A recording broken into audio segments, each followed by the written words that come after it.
There is a strange problem with Giza. The more familiar it becomes, the less we really see it. We see the pyramids on postcards, in textbooks, in films, glowing under the Egyptian sun, like they have always belonged there. We are told their names: Khufu, Khafre, Menkaure. We learn they were royal tombs, built during the Old Kingdom by a civilization capable of organizing stone, labor, belief, and power on a scale almost beyond imagination. And that part is true. But then the question begins.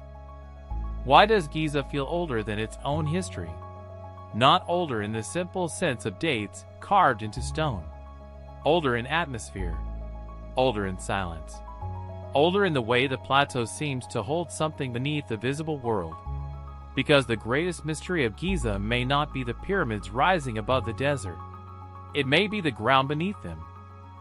Under the Giza Plateau are shafts, chambers, passages, natural cavities, unfinished rooms, tombs, and sealed spaces that have fed human imagination for centuries. Some have been documented. Some are misunderstood. Some are still debated. And some hidden spaces inside the Great Pyramid itself were only detected in recent years using modern scanning technology. That is what makes the mystery so unsettling.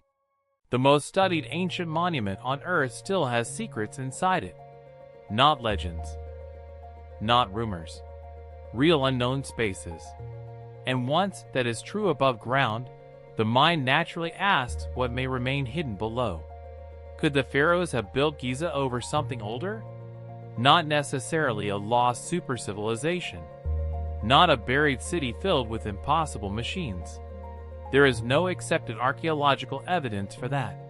But perhaps something more subtle. A sacred place. An older ritual landscape. A memory from before dynastic Egypt, before the Pyramid Age, before kings turned belief into stone. That is the mystery we are entering. Not to prove what cannot be proven, but to follow the line between what archaeology knows, what mythology remembers, and what the desert still refuses to explain. The established story begins with the 4th dynasty. The Great Pyramids are Egyptian monuments, created for kings whose power reached far beyond ordinary rule. Their builders worked with astonishing precision. They shaped limestone, organized labor forces, moved materials, designed chambers, aligned monuments, and created a sacred landscape on the western edge of the Nile Valley. This was not the work of aliens. It was not the work of a vanished race. It was ancient Egypt at one of its most powerful moments. But even the established story leaves room for a deeper question. Why here? Egypt had many cliffs, deserts, and stretches of limestone. The Giza Plateau was practical, yes. It offered strong bedrock, quarry material, and proximity to the ancient capital region. It stood on the west bank, the side associated with the setting sun and the realm of the dead. But ancient Egyptians did not separate practical from sacred the way we often do. A strong foundation could also be a holy foundation. A western plateau could be both useful and cosmic. A place good for building could also be a place that already meant something. Imagine Giza before the pyramids. No smooth casing stones. No royal causeways. No giant triangular shadows cutting across the sand. Only pale limestone, natural rises in the plateau, openings in the rock, the Nile Valley below, and the sun sinking each evening into the western desert. Would ancient people have seen only empty stone? Or would they have sensed a boundary?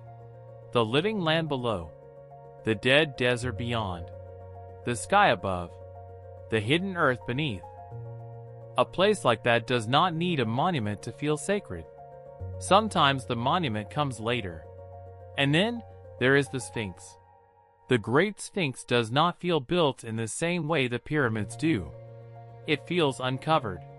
Its body was carved from the bedrock itself, as if the plateau already contained a guardian and human hands simply released it. The paws stretch forward. The face watches the horizon. Behind it rise the pyramids. But the Sphinx seems to belong to another kind of silence. For mainstream Egyptology, the Sphinx is usually linked to Pharaoh Khafre and the 4th dynasty. Its position, style, and relationship to the surrounding pyramid complex support that view. That is the responsible starting point. But the Sphinx has always created unease. Some researchers have argued that weathering around the Sphinx enclosure may suggest long exposure to rainfall, possibly pointing to an earlier date. If that were true, it would change the entire story of Giza. But this theory is debated. Many Egyptologists and geologists disagree, arguing that the erosion can be explained through limestone quality, wind, salt, occasional rainfall, and long exposure over time. So we must be clear. An older Sphinx is not proven. But the debate matters because it reveals something powerful. Giza still has questions that stone alone has not settled. And the ancient Egyptians themselves seem to sense that the Sphinx belonged to a deep past. More than 1,000 years after the Pyramid Age, Thutmose IV placed the dream stela between its paws. The story tells of a prince resting in the shadow of the half-buried Sphinx, dreaming that the monument spoke to him and promised him kingship if he cleared away the sand. Picture that scene. A prince sleeping in the desert heat. A buried guardian rising from the sand. A voice from stone offering a throne. Whether this was religious vision, royal propaganda, or sacred legend, the message is clear. To later Egyptians, Giza was already ancient, already powerful, already capable of speaking from beyond ordinary time. And this is where mythology enters the story. Not as proof, as memory. The Egyptians spoke of Tepi, the first time, the sacred beginning when order rose from chaos and the gods established the pattern of existence. In creation myths, the first land emerged from dark primeval waters, often imagined as a mound rising from the deep. Now look again at Giza, a plateau rising above the Nile Valley, pyramids shaped like sacred mountains, passages descending into darkness, a guardian carved from living stone, the western horizon, where the sun disappears and returns. None of this proves a forgotten civilization beneath the pyramids, but it suggests why Giza may have felt like more than a construction site. The pharaohs may not have invented the sacred power of the plateau. They may have recognized it. They may have taken a place already filled with meaning and transformed it into the greatest royal afterlife landscape ever created. And if that is true, then the mystery beneath Giza is not only physical. It is historical. It is spiritual. It is buried in the question of what came before the pharaohs, and how much of that older world survived inside the monuments that later made Egypt eternal. Because beneath the pyramids, the story does not end. It descends. Because beneath the pyramids, the story does not end. It descends. Inside the Great Pyramid, one passage does something that feels almost against the monument's purpose. While the pyramid rises toward the sky, this passage slopes downward into the bedrock, away from light, away from the chambers above, away from the world of the living. It is narrow. It is severe. It feels less like a hallway and more like a deliberate retreat into the earth. At the bottom lies the Subterranean Chamber. And this chamber is strange. The spaces higher inside the pyramid feel controlled, measured, and intentional. The grand gallery rises with impossible confidence. The king's chamber feels cold, exact, and final. But the chamber below feels unfinished. Rough stone. Uneven surfaces. A pit in the floor. A silence that does not feel decorative or royal. It feels interrupted. The established explanation is practical. Many scholars believe the subterranean chamber may have been part of an earlier plan for Khufu's burial structure, later abandoned when the pyramid's internal design changed. That explanation is reasonable. Large projects change. Ancient builders adjusted plans. An unfinished chamber is not proof of a secret. But at Giza, even practical explanations leave behind a shadow, because the Egyptians did not treat descent casually. To go beneath the earth was to enter the hidden world, the place of death, danger, transformation, and rebirth. The sun disappeared into darkness before returning. The dead descended before rising again in another form. The seed vanished into the soil before life emerged. So even if the subterranean chamber began as a changed building plan, its presence still matters. The pyramid reaches upward, but it is rooted in darkness. That is the tension at the heart of Giza. The monuments point to the heavens, but their meaning begins below. And the Great Pyramid is not alone. Across the plateau, the limestone holds shafts, tomb passages, chambers, and cavities.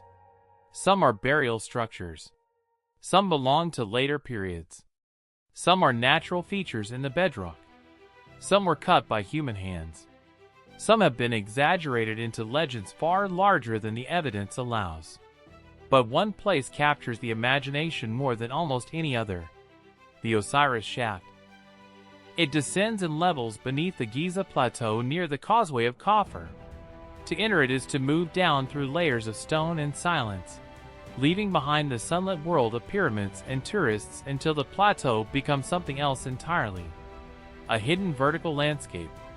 At its deepest level is a chamber often associated with water, darkness, and a stone box-like structure on a central platform. Picture it: a chamber underground, water around the stone. A place where the air feels ancient before a single word is spoken. To anyone who knows Egyptian myth, the image is powerful. Osiris was the god of death and resurrection, the murdered king, the hidden body, the divine being restored and transformed. His story turned the grave into a passage and darkness into the beginning of return. So an underground chamber with water and burial symbolism feels almost too perfect. But we must be careful. The Osiris Shaft is real. Its chambers are real. The water is real.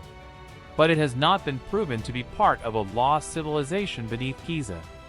Archaeologists generally connect it to Giza's long funerary and religious history, including later periods when older places were reused, reinterpreted, and given new sacred meaning. And that detail may be the real clue. Giza was not used once. It was remembered for thousands of years. People returned to it. They restored it. They buried near it. They reimagined it. They placed new myths onto old stone. What began as a royal landscape became something deeper with each generation.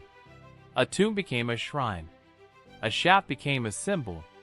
A half-buried monument became a sleeping god. And over centuries, the boundary between history and sacred memory became harder to see. This is why the idea of an unknown civilization beneath Giza refuses to disappear, because the plateau itself behaves like a layered story. The Old Kingdom built the pyramids. Later Egyptians worshipped, restored, and reinterpreted the site. Modern explorers searched for hidden chambers. Scientists detected unknown spaces with invisible particles. And underneath all of it lies the older question: what was Giza before it became Giza? To answer that, we have to go before the Pyramid Age. Before Khufu. Before Khafre. Before the Sphinx was buried in sand and rediscovered by dreaming kings. Pre-dynastic Egypt was not empty. Along the Nile, long before the Great Pyramids, people were already burying their dead with care. They placed objects in graves. They marked sacred spaces. They developed symbols, rituals, animal imagery, and beliefs that would later flow into dynastic religion. They lived beside a river that taught one lesson every year: the world can vanish beneath water and return alive. The Nile flood covered the fields. Then it withdrew. Dark soil appeared.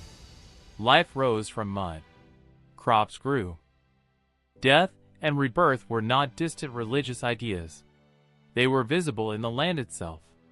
Now imagine ancient people watching the sun fall into the western desert night after night. The west became the direction of disappearance. The desert became the edge of life. The earth became the place where bodies were placed, seeds were hidden, and mysteries waited. If there were natural cavities, hollows, or unusual formations in the limestone of Giza before the pyramids, early people may not have seen them as empty geology. They may have seen entrances, places where the hidden world came close. This does not prove that a pre-dynastic civilization built beneath the plateau, but it opens a more responsible possibility. Giza may have been part of a sacred landscape before it became a royal one. A place where older beliefs about death, earth, sky, water, and rebirth gathered slowly, long before kings turned them into architecture. This is where Tepi returns. The first time. To the Egyptians, the first time was the sacred beginning, when order rose from chaos and the gods established the shape of the world. It was not history the way we write history now. It was sacred time, a divine pattern that could be renewed through ritual. The first mound rising from dark waters. The first light breaking over creation. The first moment when the world became ordered. Now look again at Giza. A stone plateau above the Nile Valley. Pyramids rising like man-made mountains. Passages descending into darkness. A sphinx facing the horizon. The western desert, where the sun disappears. To modern eyes, these are architectural choices. To ancient Egyptian eyes, they may have been cosmic signs. The pharaohs may not have built Giza simply to display power. They may have built there because the landscape already spoke the language of creation and return. A king buried at Giza was not simply placed in a tomb. He was placed inside a sacred pattern. Below him, the hidden world. Around him, the land of the living. Above him, the stars and the sun. The pyramid became a bridge between them. This is why the lost civilization theory is both tempting and dangerous. It is tempting because Giza feels like it should hide something enormous. It is dangerous because feeling is not proof. No accepted archaeological evidence confirms a buried pre-pharaonic city under the pyramids. No proven hall of records has been opened beneath the Sphinx. No discovery has shown that an unknown civilization built Giza before the Egyptians. But the absence of that proof does not mean the pharaohs created everything from nothing. They inherited older ideas, older landscapes, older fears, older hopes. They inherited a world where the dead were prepared for a journey, where the sun died and returned, where land rose from water, and where sacred places could hold memory long before monuments arrived. Maybe that is the hidden civilization beneath Giza. Not a city of stone, a civilization of belief. A buried world of pre-dynastic memory that survived inside the religion of kings. And if that is true, then the pyramids did not cover the mystery. They preserved it. They took something ancient, invisible, and half-forgotten, and gave it the shape of eternity. And gave it the shape of eternity. That may be the true genius of Giza. Not that it appeared suddenly in the desert. Not that it came from nowhere. But that it gathered older worlds into one impossible landscape. The world of the Nile. The world of the dead. The world of the sun. The world of hidden chambers, sacred stone, western horizons, and stories that reached back to the first time. The Fourth Dynasty kings did not simply build monuments. They built a claim. They claimed the horizon. They claimed the sacred west. They claimed the underworld beneath the plateau and the stars above it.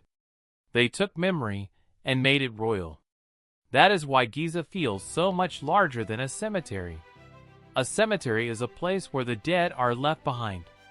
Giza feels like a place where the dead were meant to continue. The pyramids rise from the ground like mountains made for the soul. Their chambers sit in darkness. Their passages move through stone like hidden rituals. Their faces turn toward the directions of the world. Around them, temples and causeways shape the journey between life, death, and divine rebirth. Everything at Giza seems to move between worlds, The living came from the valley. The dead entered the desert. The king passed into stone. The sun vanished into the west. And somewhere beyond the horizon, everything began again. This is where many modern theories go too far.